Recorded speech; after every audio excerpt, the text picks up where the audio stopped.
Well, welcome to the Ask Dr. Wilson show. We are your hosts. I'm Dr. Nick Wilson. I'm Dr. Tracy Gross. On this podcast, we have conversations about health. We talk about what it is, where it comes from, and really how you can achieve it for yourself and your entire family. I hope you enjoyed this episode on the Ask Dr. Wilson show. Welcome back to the show. This is Dr. Nick Wilson and my co-host Tracy. Excuse me. Man, Dr. Tracy Gross. And we were just talking about why one gets sick and why one does not get sick. You expose a room of the same bug, same virus. Some people get sick, some people don't. You know, two genetically identical twins get exposed to the same virus. One responds one way, one responds very different.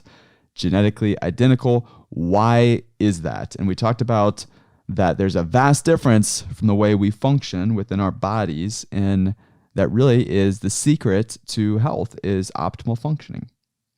And it's not always about the variant. It's not always about the bug. It's not always about the virus. In fact, it's usually more important to study the host rather than the bug, rather than the virus. However, when it comes to your body's function, there are things that you can do right, and there are some things you can do very wrong to cause your body to function irregularly or cause dysfunction in the body. And you and I were just talking about, yes, we understand the nervous system is the most important system in your body, but there are some things that we do on a regular basis as a society that absolutely destroys the nervous system. Mm-hmm. And so it's really the 5 steps to destroy your nervous system.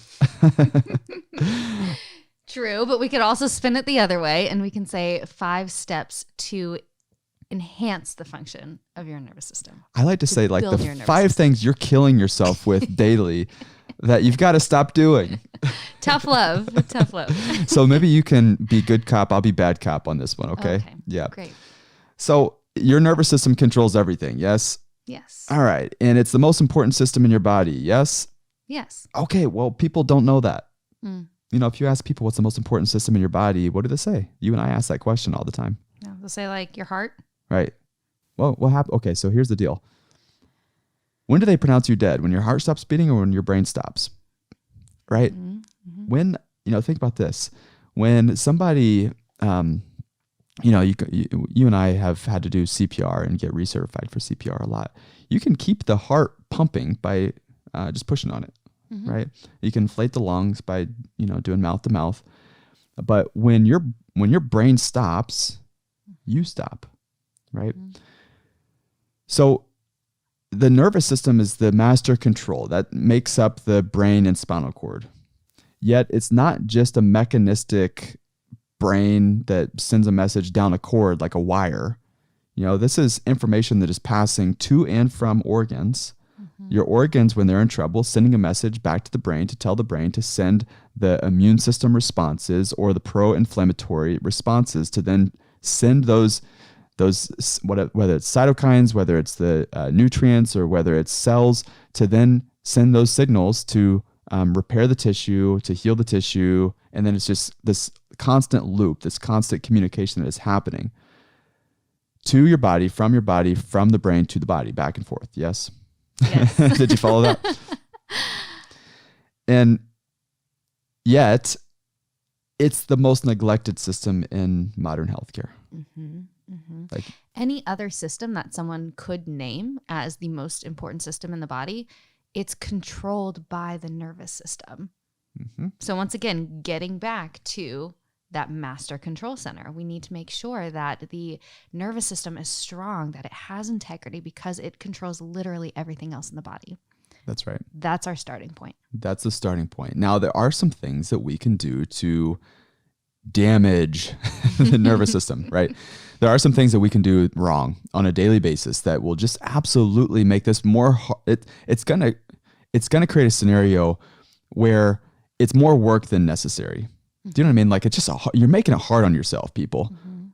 And there are 5 things that you can do on a regular basis. Yes, to make it hard on yourself, but also make it easy on yourself to function at your best, to live at your best. Some habits that you can start to incorporate that will make your life easier because you'll be functioning better and function optimally. One of them is actually a toxic mind.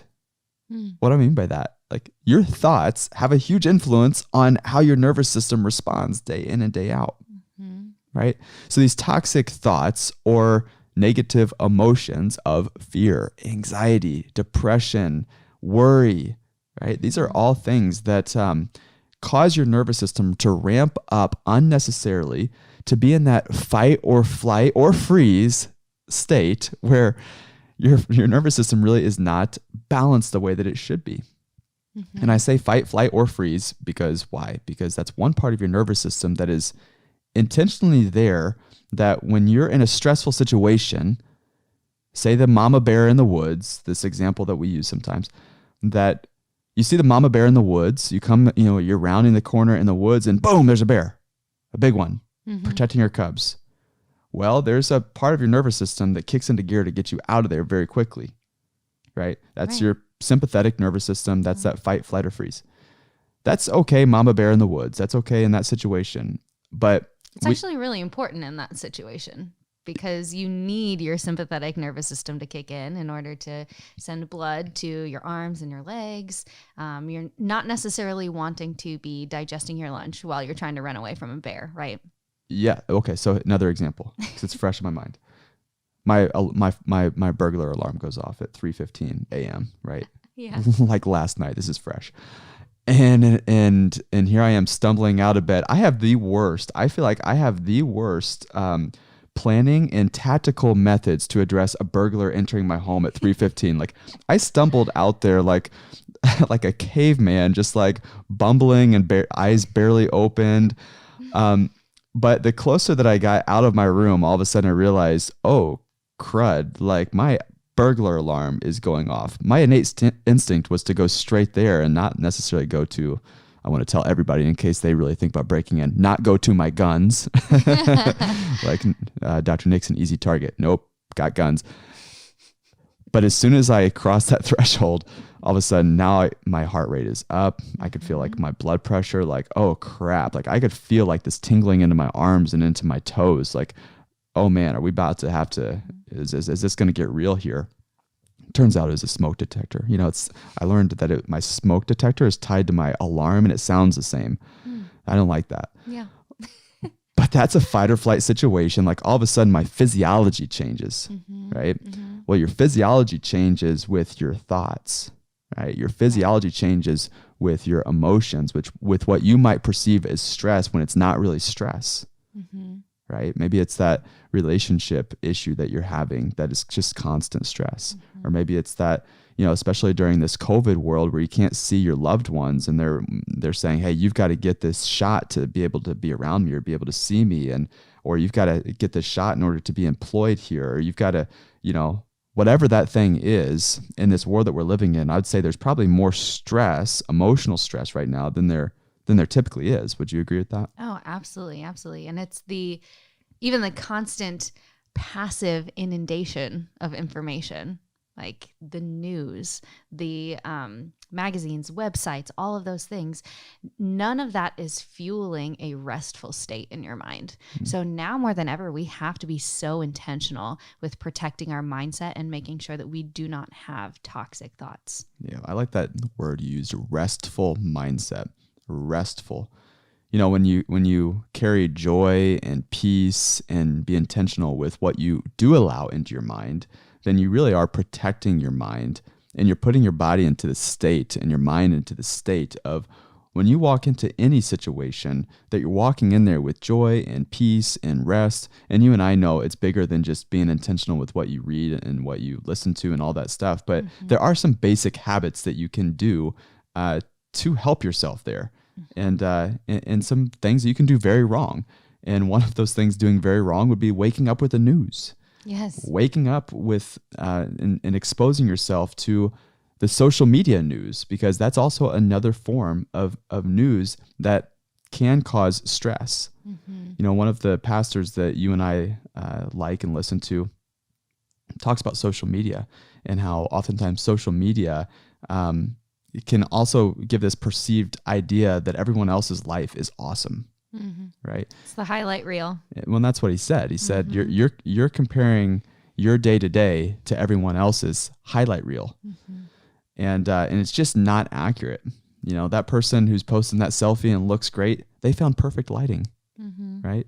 That person who's on that vacation, that may have been their life might be miserable outside of that vacation, right? You just don't know. And so protecting what you see, protecting what you listen to, that's just some good foundational basics. And yes, there's more depth to that with your spiritual understanding and spiritual walk. And yes, that's probably only addressing symptoms of larger issues. The underlying issue could be that person doesn't have a strong relationship or doesn't have great spiritual depth or understanding, or needs to explore in more than one ways. But setting some good standards and some basic rules for yourself on how you wake up and what you expose yourself to and what you allow into your life is positive. Okay, so that was number one, was mindset. Number two is toxic materials in the form of what goes into your body. You know, so how can you really damage your nervous system? Well, start feeding yourself things that are pro-inflammatory, food that the body does not recognize, food that's been manufactured, food that's been genetically modified, food that is toxic. Like, that is a great way to damage your nervous system, because think about this. Your brain is made up of cholesterol and fat. Your nervous system is coated, this myelin sheath with fat. Your cells have a double lipid bilayer, so 2 layers of fat all around them. And so how your body works is through these macronutrients. And you think about this from fats and carbohydrates, and you think about proteins, but yet it's not just the macro, it's also the fact that your body runs on these micronutrients, these individual materials like the vitamins and minerals and these coenzymes and these cofactors that you only get from life-giving food, what we call God food. Yeah. I think all of that can be kind of complicated. Proteins and carbohydrates and fats and vitamins and minerals and everything. It's a lot. It's a lot to take in. And it's easy for maybe us to talk about because we have studied it and we kind of operate in that world. But I think we can boil it down and make it super simple and say what we usually say is you eat food from the earth and stay away from packaged processed foods. When you are getting your produce, you want to eat organic as much as possible. And really ask yourself before you sit down to eat something, before you put anything in your mouth, is this food going to give me life, or is it going to cause death? Just plain and simple. Is it going to kill you? Yes. No, it will over time. Think about this, because people, they're like, I don't know about that. I don't know if what you eat really even matters. And it's not how they usually say it. They just kind of dismiss good quality nutrients and they go on living. But think about this.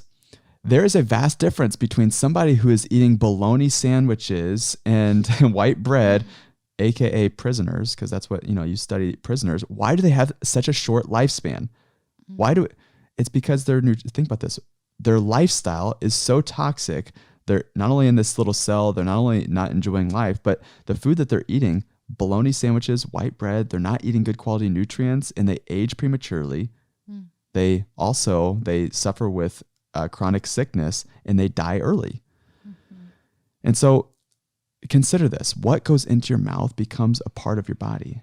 What goes into your mouth becomes a part of your body. That ends up becoming part of your cells, part of your makeup. What do you want to become a part of your body? Do you want that bologna sandwich and white bread to become a part of you, right? Think about the difference between an apple and a bologna sandwich. Like, what do you want to become a part of your body? What do you want to not only fuel your body like a gasoline tank, but it actually becomes a part of you? If you had a Ferrari, as an example, and you knew that gas was going to become a part of the engine and actually going to be inside of the engine and actually absorb into the engine, it's what's going to not only fuel that engine, but it's also going to become a part of that car. I think that you'd be very intentional with using the best possible gas at all times because of the investment of the vehicle. We've got this investment of the vehicle called our body that is our greatest asset, and what goes into the body becomes a part of the body. And that's also why we have to minimize our chemical and toxic exposures. from everything, because it's not just in the foods that we eat, it's in the drugs that we take, it's in the household cleaners that we expose ourselves to, it's in our water that we drink, it's in our pots and pans that we cook on. I mean, unfortunately, they are trying to poison you from all these different sources everywhere. Industry is, because it's cheaper, it's easier to manufacture, it's quicker. And if you think about it, if it's all goes down to the bottom line in the buck, then, and we have this obligation to shareholders as big industry, then we have to make it cheaper, we have to make it faster, and we have to get you to buy it. And so if you think about all these different factors, none of which are factoring in health and how this is going to affect you long term. And that's going down even to cosmetics. Yeah. Personal care products too. And I know it can get kind of overwhelming. We just named pretty much literally everything that you interact with on a daily basis, from the things that you're using to cook with, the food that you're eating, the clothes that you're wearing. But there are different and better options out there. You just have to look for them. That's right. That's right. And being intentional. And that's why you just continue to plug into not only this show, but you can get on the podcast and listen. We've talked about this a lot on the podcast. You know, just type in Ask Dr. Wilson into podcast. Make sure you subscribe, because that's a great way to stay connected, to continue to build yourself up and learn. You don't know all this information and remember all of it, and it becomes a part of your life just by hearing it once. You've got to take action on it, and that's one of the ways you take action is to get on the podcast or go to Ask Dr. Wilson. That's not right. You go to dr-wilson.com and you can see all the the shows and the episodes and everything there. That's a great way to stay plugged in. And one of the other points as we're talking about this, because we're talking about the 5 things that either destroy or build up your nervous system, right? Is how you move your body. So moving intentionally. So what does moving intentionally look like? Well, it's not just walking to the mailbox. It's getting your body out in the open air, ideally, and moving intentionally, ramping up your intensity. Now, when I say this, people are like, I can't do that. I've got a broken, my hip was replaced because I had a broken hip, or I have knee arthritis, or I've got whatever it is, mobility issues. Listen, it might be you walk to the mailbox right now, but you set a goal to walk to the next one, right? It might be that right now you could barely get out there and ride your 3-wheel bike, but you're making it your goal to get out there and go further. And then what's ideal in this situation, when we're talking about intentional movement, is to get to the point where you can do enough to where your heart rate is increasing, ideally to 90% of its maximum for you. And you can type in anywhere, what's my maximum heart rate and how do I calculate that? And you can type that into any search engine. It's based off of your age, and you can do that math. It's very simple math. Get up to 90% of your maximum heart rate, and you sustain that for between 20 seconds to a minute, and bring that back down. So rest all the way back down to close to where it was when you started, and do it again, and do it again, and do it again. And you do that. And you can do it that as little as 12 to 15 minutes a day. And literally that influence on your physiology is profound. That influence on your nervous system is amazing. Like the fact that you're sweating oftentimes or breathing hard, there's so many physiological responses. Like we are designed to sweat and breathe hard, and our heart rate going up with movement. We're supposed to do that. Even into our old age. Think about our ancestors that are picking berries, and they're getting out there, and they're having to go get their food. It's unnatural for us to sit and have our food be delivered to us and not move. Yeah, you're absolutely right. And I love that you mentioned interval training, getting the heart rate up and then backing off and up and backing off, because that's teaching your physiology. It's teaching your nervous system how to adapt. And that's the key to being healthy. It's whether or not your body is able to adapt to its environment. A healthy body is one that can adapt to temperature, like you said, to environment, to viruses. And an unhealthy body is one that can't. That's right.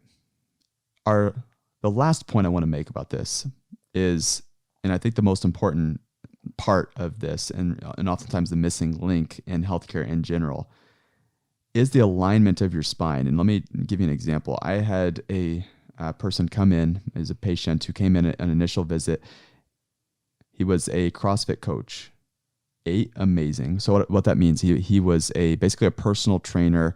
He trains in a they don't call it a gym, they call it a box, but they train like high level athletes and people to do Olympic lifting and run really fast. And these people are generally pretty strong and pretty healthy looking. Yeah. He ate really well. He exercised every day, multiple times a day. He had a strong mindset. He really did. He was a coach. He was intentional with minimizing his toxins. He didn't even use deodorant, that he was one of those types of guys. And yet here he was having all kinds of back pain. He had digestive issues, and he had been to the doctor, the gastroenterologist. He had been put on acid reflux medications over time. He had also been diagnosed with irritable bowels. And so when he came in, we did a test of his nervous system, and the computerized scan, it reads the balance within the nervous system. And this thing should be even. When you do a scan like this, these bars should be even. It should be close to the spine when you look at the computer readout. And his lit up like a Christmas tree, right? All over the place. Red bars, which is not a good sign. Anytime we see something like that, we immediately take x-rays to see exactly where the bones are positioned, where the nerves are being damaged. What's the underlying cause of not just the back pain, but why is he suffering with health conditions when he's seemingly healthy everywhere else? Mm-hmm. Take x-rays, we see his lower back, so his L3, L4, and L5. Picture like an upside down question mark, right? His L3, L4, L5 started to go straight, and then boom, makes a left-hand turn, and this big curvature was starting in his lower back.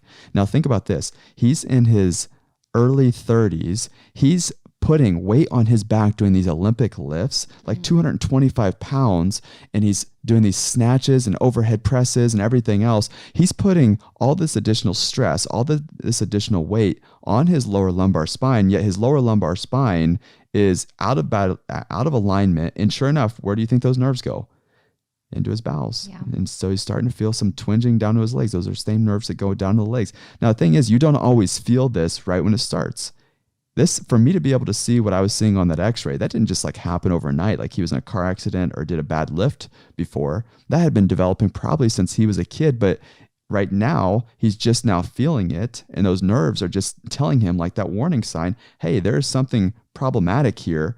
And they're not telling you that so that you can go cover that up. They're telling you that so that you can change what you're doing and get to the cause and correct that. Mm-hmm. Your body's like begging you to do something different and help it. Yeah. And so the way that he helped it was to find out what was causing it and have a plan of attack to correct that. Mm-hmm. And that's what we do. And that's the last point is good alignment is necessary for proper functioning of the nervous system. Mm-hmm. It's not just necessary, it's what we call essential. Mm-hmm. It's essential. You've got to have good alignment for your nervous system to function properly, because how could it not? Those bones are what surround and protect the brainstem, the spinal cord, and the nerves, and what allow your body to function at its absolute best. Mm-hmm, mm-hmm. And people may argue and say, well, I eat really well. I decrease all of the toxins in my life. I use only clean products. I exercise on a daily basis, so I'm good. I feel good too, so I'm good. But when we think about the nervous system, that's what controls how you absorb your food.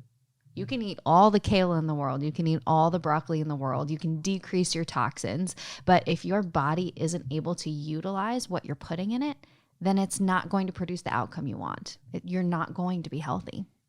So that's why we say that the nervous system, the integrity of your nervous system, alignment of your spine is absolutely essential for your health. Hey, I want to let you know about a new and exciting feature that we have to answer your questions. You've got questions, maybe we've got answers, and we've got a great way for you to submit your questions. So what you do, you have questions. Maybe it's about your health, maybe it's about supplements, maybe it's about next steps that you need to take, or you have just questions about something you heard on an episode. What you do is you go to dr-wilson.com, click on podcasts, and you can record your customized message right there. Keep it under 90 seconds, and Dr. Tracy and I will answer your question on upcoming shows. So go to dr-wilson.com and submit your audio question and listen for your answer.